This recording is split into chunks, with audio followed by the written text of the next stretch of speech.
कल का science fiction तेजी से आज का यथार्थ बनता जा रहा है। फैंटेसी अब महज एक कल्पना नहीं, बल्कि एक संभावना नजर आती है। टेक्नोलॉजी ने हमारे सोचने के पैमाने बदल दिए हैं, हमारे परखने के मानदंड बदल दिए हैं। और जब कोई रचनाकार इसे एक मेटाफर के तौर पे, एक रूपक बनाकर वास्तविक अर्थों को टेंजिबल मानी खोजने की कोशिश करता है, तो आज के प्रश्नों के नए परिप्रेक्ष्य सामने आते हैं। आज हिंदी धरोहर में प्रस्तुत कर रहे हैं एक ऐसी ही रचना, कथाकार सुधांशु गुप्त की एक अर्थपूर्ण कहानी कंट्रोल जेड। और उससे पहले सुधांशु गुप्त का एक वक्तव्य। बेहद गंभीर, प्रतिबद्ध और बुलंद आवाज के धनी दिनेश शाकुल ने पिछले दिनों YouTube पर एक चैनल शुरू किया है, हिंदी धरोहर। इस चैनल में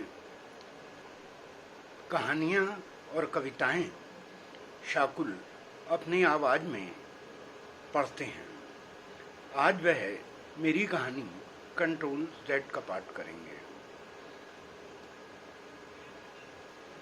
कंट्रोल जेड दरअसल कंप्यूटर की एक ऐसी कमांड है जिसके माध्यम से खोया हुआ मैटर दोबारा वापस पाया जा सकता है।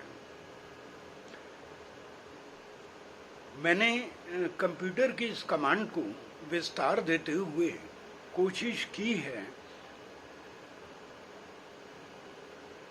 कि इस कमांड के माध्यम से निजी जीवन में घटित घटनाओं को अनहुआ किया जा सके और इसी के समानांतर सामाजिक स्तर पर जो भी घटनाएं घटी हैं, जिन्हें आप दुर्घटनाएं भी कह सकते हैं, उन्हें अनहुआ किया जा सके। दरअसल ये पूरी कहानी जमीनी स्तर से शुरू होकर एक इच्छित, सुखद, संभावित आकांक्षाओं और कल्पनाओं पर टिकी है। प्रस्तुत है सुधांशु गुप्त की कहानी कंट्रोल जेड। 21वीं सदी का पहला साल, फरवरी का कोई एक दिन। उसने कंप्यूटर खोल लिया है और काम करना शुरू कर दिया है। उसे यहां काम करते हुए मुश्किल से 4 दिन हुए हैं। कनॉट प्लेस की एक भव्य इमारत की दूसरी मंजिल पर यह एक अखबार का दफ्तर है। इस पूरे फ्लोर को इस तरह बांटा गया है कि अलग अलग चैम्बर निकल आए हैं। कुछ बड़े हॉल भी हैं जहां कई लोग बैठते हैं, अंग्रेजी के और हिंदी के। इस फ्लोर के अंतिम छोर पर एक बड़ा सा कमरा है। यहां से सप्ताह में 3 सप्लीमेंट निकलते हैं। एक इंचार्ज के साथ यहां कई लोग काम करते हैं। दीपक उन्हीं में से एक है। उसका काम है सप्लीमेंट के लिए मैटर लिखना, पेज बनवाना, पेज पढ़ना और पेज छोड़ना।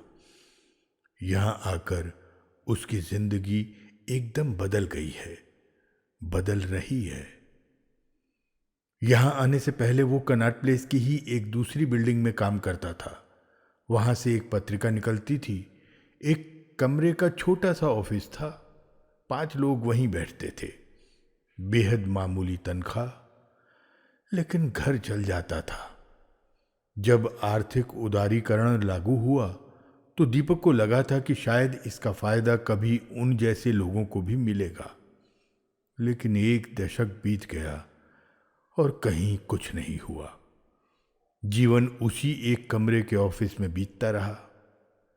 सच ये भी है कि दीपक के भीतर उस ऑफिस को लेकर कभी असंतोष पैदा नहीं हुआ। वो यहाँ टाइपिंग मशीन पर स्टोरी करता था। छोटे से इस कमरे में सभी लोग मिलजुल कर काम करते।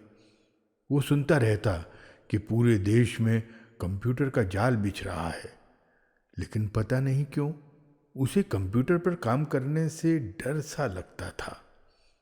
टेक्नोलॉजी का भय उसके मन में गहरे तक बैठा हुआ था। वो हमेशा सोचता कि इंसान का ब्रेन दुनिया की सबसे जटिल मशीन है और कंप्यूटर कभी उसका मुकाबला नहीं कर सकता, लेकिन उसे कंप्यूटर पर काम करने का कभी मौका नहीं मिला था। ये सब सोचते सोचते ही अचानक नई सदी आ गई। पता नहीं क्यों, लेकिन नई सदी आते ही उसके मन में आया कि अब जीवन में कुछ अच्छा होगा, कुछ नया। और संयोग ऐसा बना कि वो इस डेली पेपर में आ गया। तनख्वाह दुगनी हो गई, जीवन बेहतरी के रास्ते पर चलता दिखाई दिया। दीपक के वर्तमान भव्य ऑफिस और पुराने ऑफिस के बीच केवल एक सड़क है। दीपक को लगता है कि ये सड़क पिछली और इस सदी के बीच सेतु की तरह है।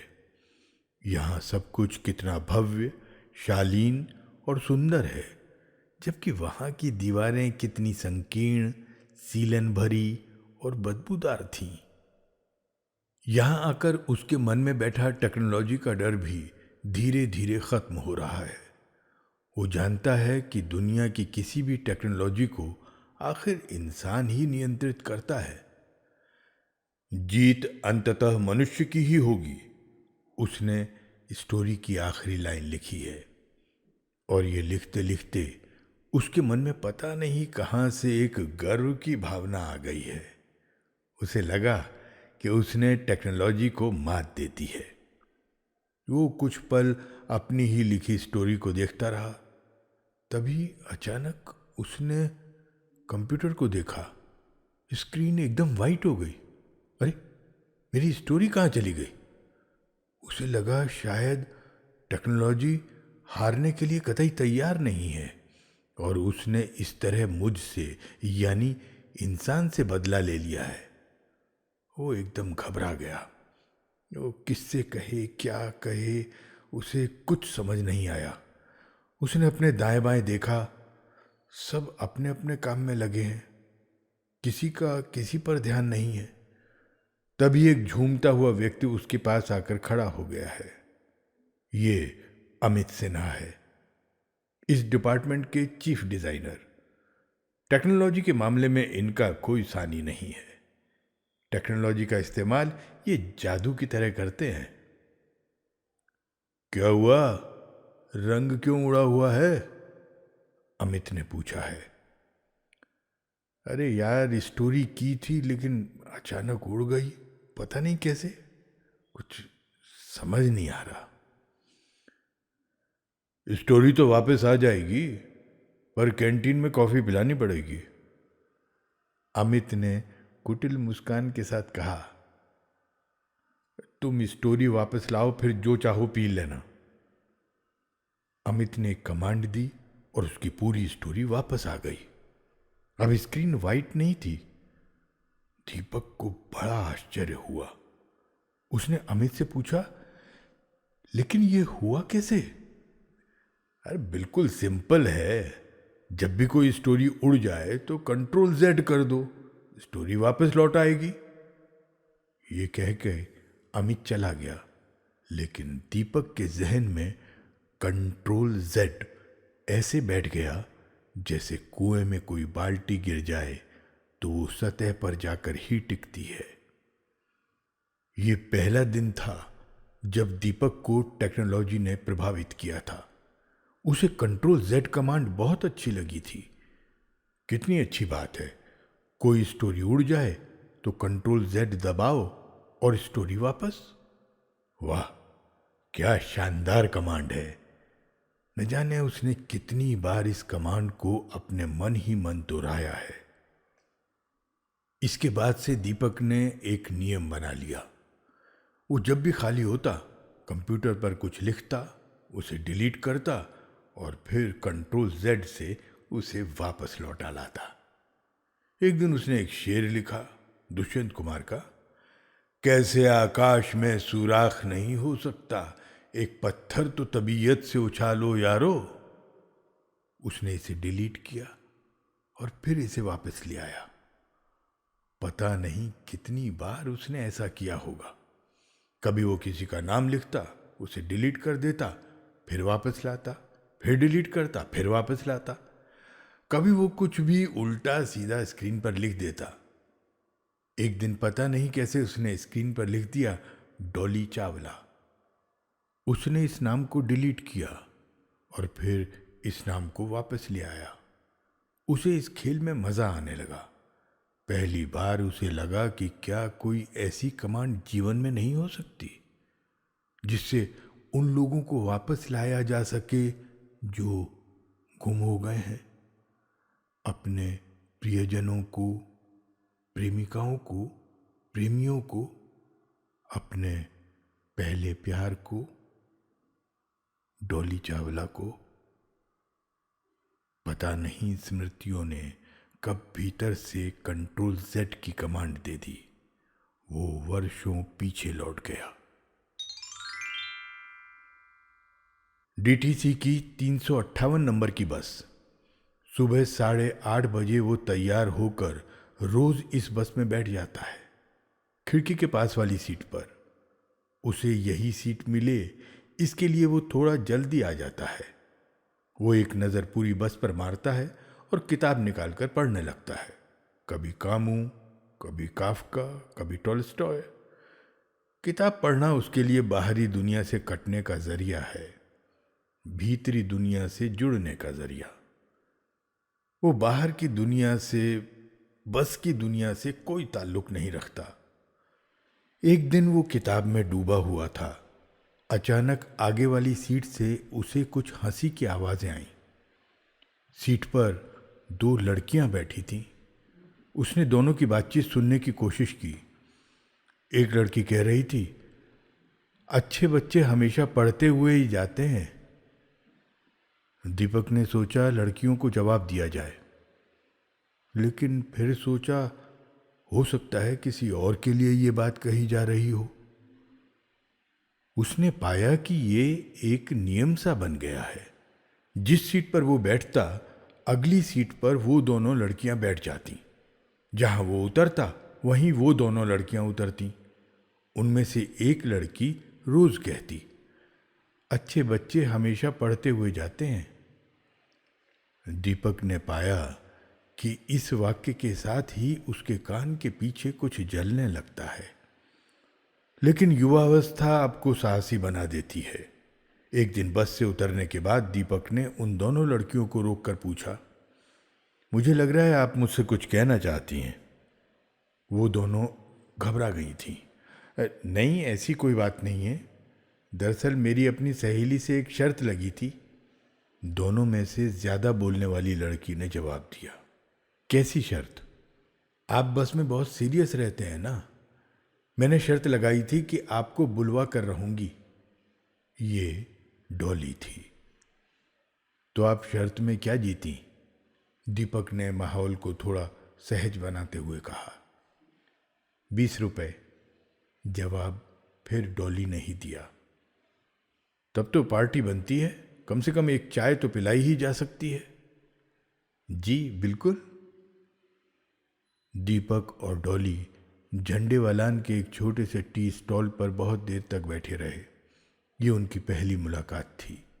यहीं उसे पता चला कि डॉली सिख परिवार की है।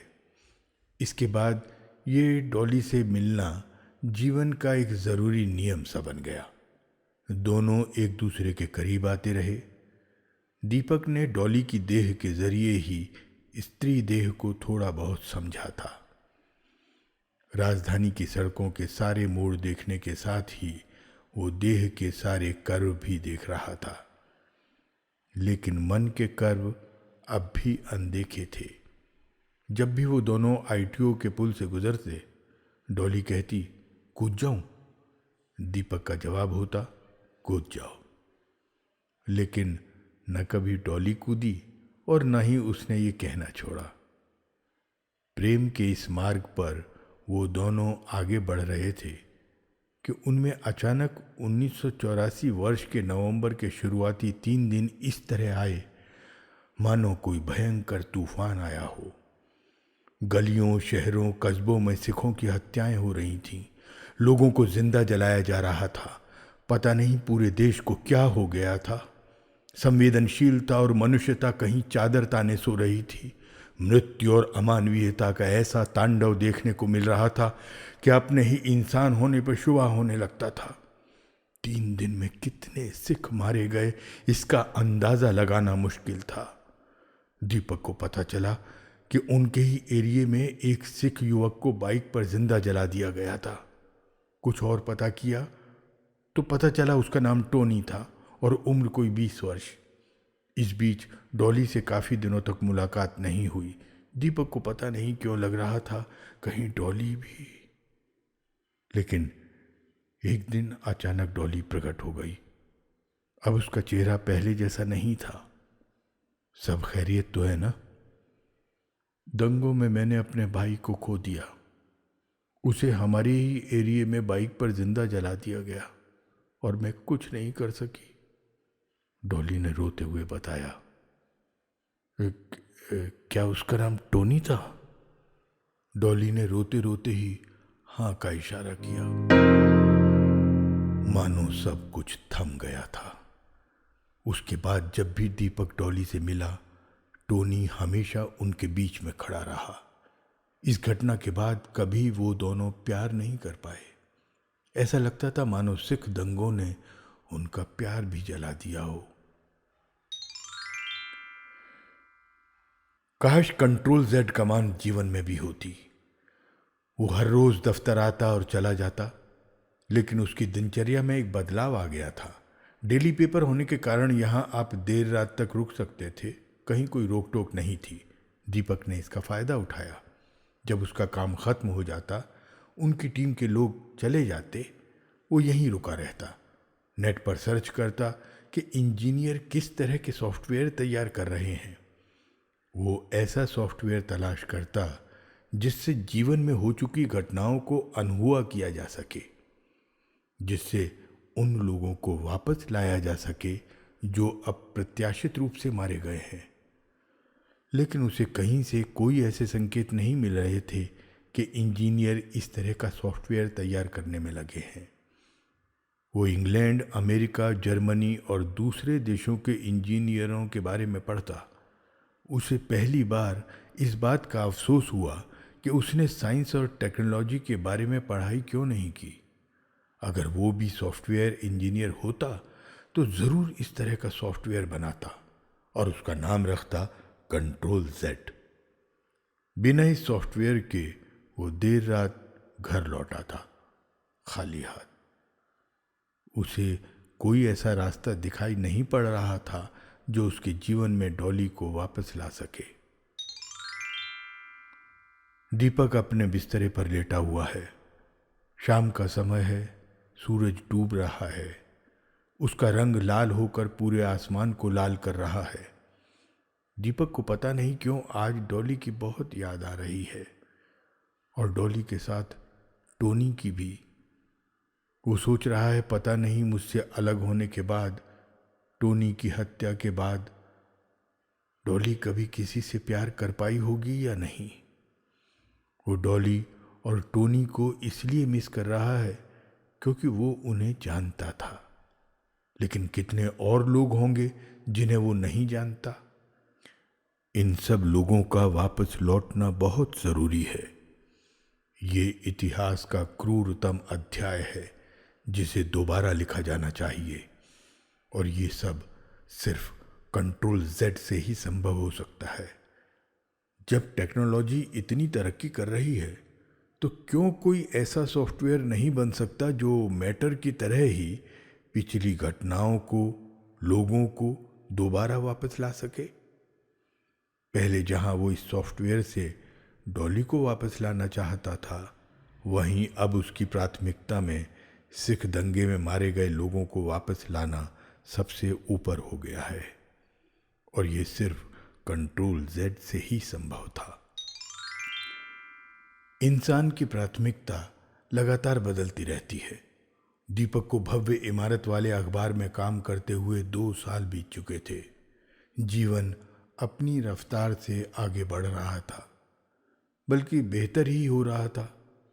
तभी एक और घटना घट गई। गुजरात में दंगे हो गए। गुजरात के दंगों ने क्रूरता का एक और अध्याय लिख दिया। पहले एक ट्रेन में रेल के डिब्बे में आग लगा दी गई। उसमें बैठे 54 लोग जिंदा जल गए। शहर में यह अफवाह उड़ गई कि रेल के इस डिब्बे को दूसरे समुदाय के लोगों ने जलाया है। इसके बाद गुजरात में दंगे भड़क उठे।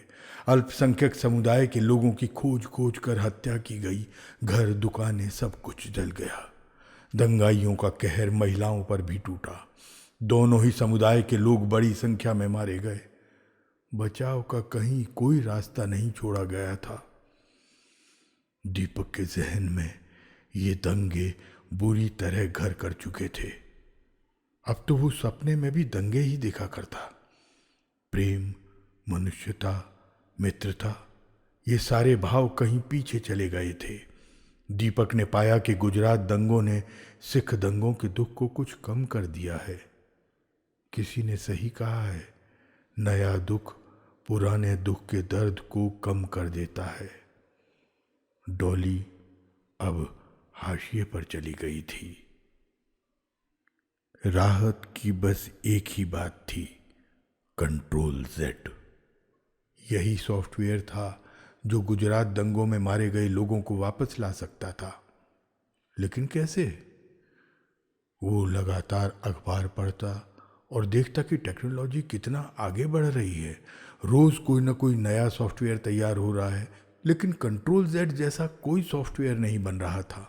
लेकिन दीपक भीतर से पूरी तरह आश्वस्त था कि एक न एक दिन ऐसा सॉफ्टवेयर जरूर बनेगा।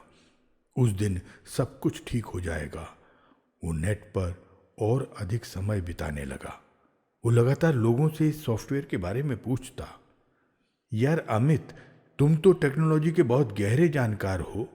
कोई ऐसा सॉफ्टवेयर क्यों नहीं बनता जिससे जीवन में हुई कुछ बुरी घटनाओं को अनहुआ किया जा सके?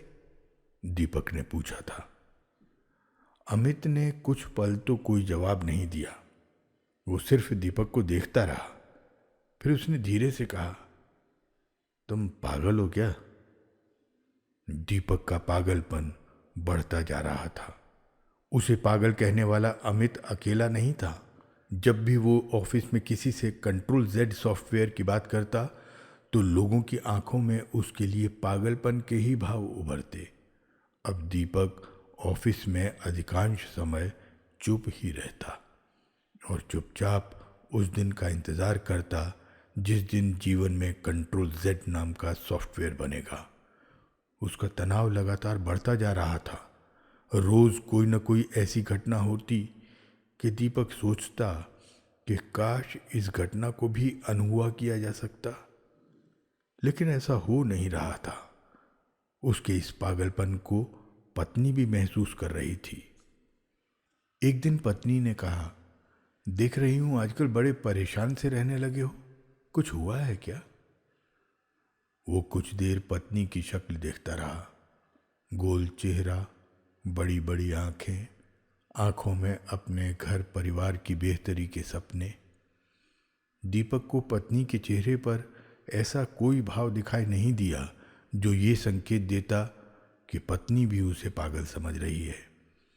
दीपक ने कहा, मैं किसी ऐसे सॉफ्टवेयर की तलाश में हूं जिससे मरे हुए लोग वापस आ सकें, जिससे घटित हो चुकी घटना को अनहुआ किया जा सके। तुम समझ रही हो ना मैं क्या कह रहा हूं? पता नहीं आप क्या कह रहे हैं, लेकिन इतना पता है कि जाने वाले कभी लौट कर नहीं आते, चाहे वो प्रेमिका हो, पत्नी हो या पिता हो। पत्नी ने एकदम सहज भाव से कहा, कुछ इस अंदाज में मानो वो जीवन का सबसे बड़ा सच बता रही हो। सच तो यही था, लेकिन कंप्यूटर के आने से पहले का सच। जब टेक्नोलॉजी इतना आगे बढ़ चुकी है तो ऐसा सॉफ्टवेयर भी जरूर बन सकता है। दीपक गहरी सोच में डूब गया। लेकिन सोचने से क्या होता है? उसने पत्नी से कहा, शायद तुम ठीक कह रही हो, जाने वाले कभी लौट कर नहीं आते, प्रेमिका हो, पत्नी हो या पिता हो। पता नहीं दीपक की इस बात से पत्नी आश्वस्त हुई या नहीं, लेकिन दीपक को ये विश्वास जरूर हो गया कि जाने वालों के न लौट पाने की खबर किसी मिथ की तरह उड़ाई हुई है। और जब कंट्रोल जेड सॉफ्टवेयर बन जाएगा तो सदियों पुराना ये मिथ भी टूट जाएगा। समय बीतता रहा और समय बीतने के साथ ही दीपक का ये विश्वास उसी तरह और मजबूत होता गया, जिस तरह एक जुआरी हर दांव हारने के बाद यही सोचता है कि अब की वो जीतेगा। आखिर थ्योरी ऑफ प्रोबेबिलिटी भी तो कुछ होती है। दीपक को पता है जिस दिन किसी इंजीनियर ने ऐसा सॉफ्टवेयर बना लिया उस दिन सब कुछ ठीक हो जाएगा। तब लोग उसे पागल नहीं समझेंगे, बल्कि उसे इसलिए याद करेंगे कि वो पहला इंसान था जिसने इस तरह के सॉफ्टवेयर के बारे में सोचा। लेकिन दीपक की एक और परेशानी थी। हर रोज कोई न कोई ऐसी घटना घट रही थी जिसे अनहुआ करना जरूरी था। कई बार वो खुद भी सोचने लगता कि ऐसा सॉफ्टवेयर कैसे बनेगा। उसे लगता कि स्क्रीन पर 1, 2 और 3 नवंबर 1984 में जीवित लोगों की सूची टाइप कर दी जाए, बाकायदा उन सब का नाम जो दंगे के समय जीवित थे। इसके बाद कंट्रोल जेड की कमांड दी जाए तो सारे लोग वापस आ सकते हैं। कभी उसे लगता कि तय समय, शहर, गांव या कस्बे का नाम लिख दिया जाए, इसके साथ ही पीरियड विशेष को रेखांकित किया जाए। इसके बाद कंट्रोल जेड के जरिए उस पीरियड विशेष में मारे गए लोगों को वापस लाया जा सकता है। दीपक को अपनी समझदारी पर थोड़ी सी खुशी हुई। उसे लगता वह अपनी मंजिल की तरफ कुछ और आगे बढ़ गया है। वो बिस्तरे पर लेट गया। सुबह उसने जैसे ही अखबार देखा तो उसके होश उड़ गए। अखबार की सुर्खियां थीं, गोरखपुर में ऑक्सीजन की कमी के कारण 30 बच्चों की मौत। वो अंदर तक हिल गया। माओ की छाती से चिपके मृत बच्चे। क्या ये 21वीं सदी है? क्या यही नई दुनिया के सपने थे? क्या इसी युग में प्रवेश करने के लिए हम पागल हुए जा रहे थे? ये किस तरह की दुनिया हमने बनाई है? बहुत सारे सवाल थे और इन सवालों के जवाब किसी के पास नहीं थे। कोई कह रहा था कि इस महीने मौतें होती ही हैं, तो कोई सफाई दे रहा था ऑक्सीजन की कमी के कारण किसी की मौत नहीं हुई। लेकिन मौतें तो हुई थीं, बच्चे तो मरे थे। ये बात मरने वालों के माता पिता से बेहतर और कौन जान सकता है। दीपक ये भी जानता था कि कुछ दिन अखबारों में इस पर बहस मुबाहिसे होंगे और फिर सब लोग अपने अपने काम में व्यस्त हो जाएंगे। भूल जाएंगे कि कुछ बच्चे ऑक्सीजन की कमी के कारण मर गए। इस घटना के अगले दिन दीपक ऑफिस नहीं गया। दिन भर बेड पर ही लेटा रहा, सोचता रहा उन बच्चों के बारे में। उसने नोट किया कि उसकी पत्नी भी बच्चों की मौत से काफी दुखी है। दीपक ने कई बार पत्नी से भी इस बारे में बात करने की कोशिश की, लेकिन इस घटना से वो भी काफी अनमनी थी। रात को वो बिना खाना खाए ही बेड पर लेट गया। अब उसके पास सहारा देने के लिए केवल एक ही चीज थी, कंट्रोल जेड नाम का सॉफ्टवेयर। दीपक को लगा कि अब इस सॉफ्टवेयर को जल्द से जल्द बन जाना चाहिए। कम से कम इन बच्चों को तो वापस लाया जा सकेगा। अभी इन्होंने देखा ही क्या है? क्या ये इनके मर जाने की उम्र थी? वो ये भी समझ चुका था कि इस मामले में कोई कुछ नहीं कर सकता। सब कुछ टेक्नोलॉजी पर ही निर्भर है। वो ये भी अखबारों में पढ़ता रहता था कि अमेरिका जैसे देश की आईटी इंडस्ट्री भारतीयों के दम पर चल रही है। तो क्या ये लोग मनुष्यता को बचाने के लिए ऐसा सॉफ्टवेयर नहीं बना सकते? पता नहीं कब तक वो इस सॉफ्टवेयर के बारे में सोचता रहा। सोचते सोचते पता नहीं कब वो BRD अंबेडकर कॉलेज पहुंच गया। अचानक उसने देखा कि BRD अंबेडकर कॉलेज में वो सभी बच्चे जीवित हो गए हैं जिनकी ऑक्सीजन की कमी के कारण मौत हो गई थी। बच्चे अपने बिस्तरों पर पड़े मुस्करा रहे हैं, बिल्कुल धीमे धीमे बच्चों की माएं बच्चों को देखकर खुश हो रही हैं। उन्हें शायद यकीन नहीं हो रहा था कि उनके बच्चे बच गए हैं या वे मरे ही नहीं थे, लेकिन वो जानता है कि ये सब कंट्रोल जेड सॉफ्टवेयर से ही संभव हुआ है। पता नहीं अस्पताल में मौजूद लोग इस बात से वाकिफ हैं या नहीं, लेकिन उससे क्या फर्क पड़ता है। हकीकत तो यही है कि जिस सॉफ्टवेयर की उसने कभी कल्पना की थी वो आज बन गया है, और ये जीवित बच्चे इस बात का प्रमाण हैं। उसने 3-4 साल की एक बच्ची को बेड पर लेटे देखा है। बच्ची के हाथों में ग्लूकोज चढ़ाने की पाइपें लगी हुई हैं। वो बच्चे के पास पहुंचता है, तभी अचानक चारों ओर रोना चिल्लाना शुरू हो जाता है। वो देखता है कि जो बच्चे उसे जीवित दिखाई पड़ रहे थे वो सब मर चुके हैं। उनके माता पिता रो रहे हैं, कोई कुछ नहीं कर पा रहा। वो तेजी से वहाँ से भागना शुरू कर देता है, लेकिन वो जहाँ भी पहुँचता है वहाँ लाशें ही लाशें हैं। ट्रेन के डिब्बे में जलते हुए लोग, एक दूसरे को मारते हुए लोग, काटते हुए लोग, मरने वालों में महिलाएं, बच्चे, बूढ़े सब शामिल हैं। वो किसी को नहीं बचा पा रहा है। वो तेजी से वहाँ से भागने लगता है, लेकिन जहाँ भी जाता है उसे लाशें ही लाशें दिखाई पड़ती हैं। वो रोना चाहता है, लेकिन उसके आंसू मानो सूख गए हैं। तभी वो देखता है दूर से कोई व्यक्ति उसके ऊपर एक बड़ा सा पत्थर फेंकता है। वो नीचे झुककर खुद को बचाता है। धड़ाम की आवाज़ होती है, उसकी नींद खुल जाती है। अखबार वाले ने ऊपर अखबार फेंका है और वो दरवाजे से टकराया है। उसने डरते हुए भी फुर्ती से अखबार उठाया है, तेजी से अखबार को अपने सामने फैलाकर बैठ गया है। अखबार की पहली खबर है, डॉक्टर ने 25 बच्चों को मृत्यु के मुंह में जाने से बचाया। उसने तेजी से पूरी खबर पढ़ी है। गोरखपुर के अस्पताल में एक डॉक्टर लगभग मसीहा बनकर सामने आया। पूरे अस्पताल में अफरा तफरी का माहौल था। इस मसीहा को खबर मिली कि अस्पताल में ऑक्सीजन की कमी है। वो 3 सिलेंडर लेकर अस्पताल पहुंचा। इनसे ऑक्सीजन की आपूर्ति की गई।